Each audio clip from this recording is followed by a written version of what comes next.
The wind outside screamed like a restless spirit, shaking the trees and sending snowflakes whirling against my cabin. The fire crackled softly in the hearth, casting flickering shadows on the wooden walls. I pulled my blanket tight around my shoulders, enjoying the warmth, until a faint sound broke through the storm. Scratch, scratch. At first, I thought it was just a branch tapping against the glass, swayed by the brutal wind. But then, a soft whimper followed. A sound so small, so fragile, that it sent a shiver, not from cold, but from something deeper down my spine. I rose, my heart beating faster as I stepped toward the window. When I pulled back the curtain, my breath caught in my throat. There, standing in the snow, was a dog.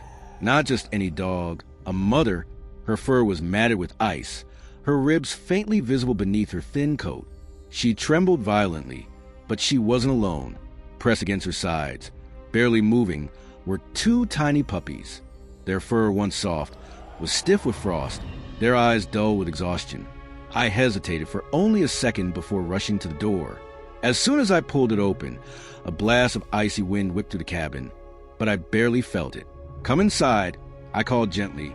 The mother dog didn't move at first. Her dark eyes studied me, full of uncertainty and fear. How many doors had she scratched at before? How many times had she been turned away?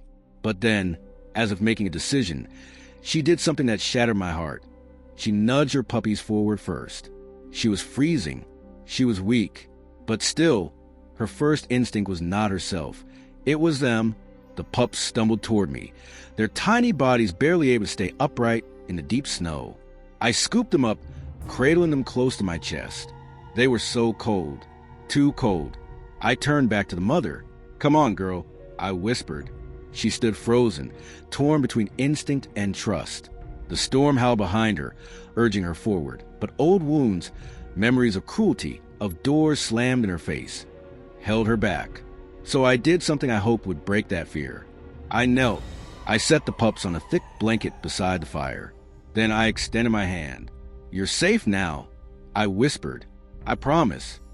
She hesitated, then took a step, another, and then finally she stepped inside. As soon as she crossed the threshold, she collapsed on the floor, her body drained from the battle she had fought against the winter. I quickly wrapped her in blankets, placing a warm bowl of broth beside her. She didn't eat at first. Instead, she watched as her puppies curled against my side, finally warm. Her eyes softened, and then, slowly, she rested her head on my lap. The storm outside raged on, but inside, a different kind of warmth filled the room. A warmth not from the fire, but from something deeper, something stronger. By morning, the blizzard had passed.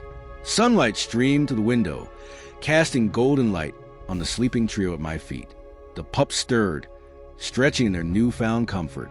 The mother opened her eyes and looked up at me, and for the first time, her tail wagged. She had knocked on my window, searching for shelter. But in truth, she had found something far greater. A home,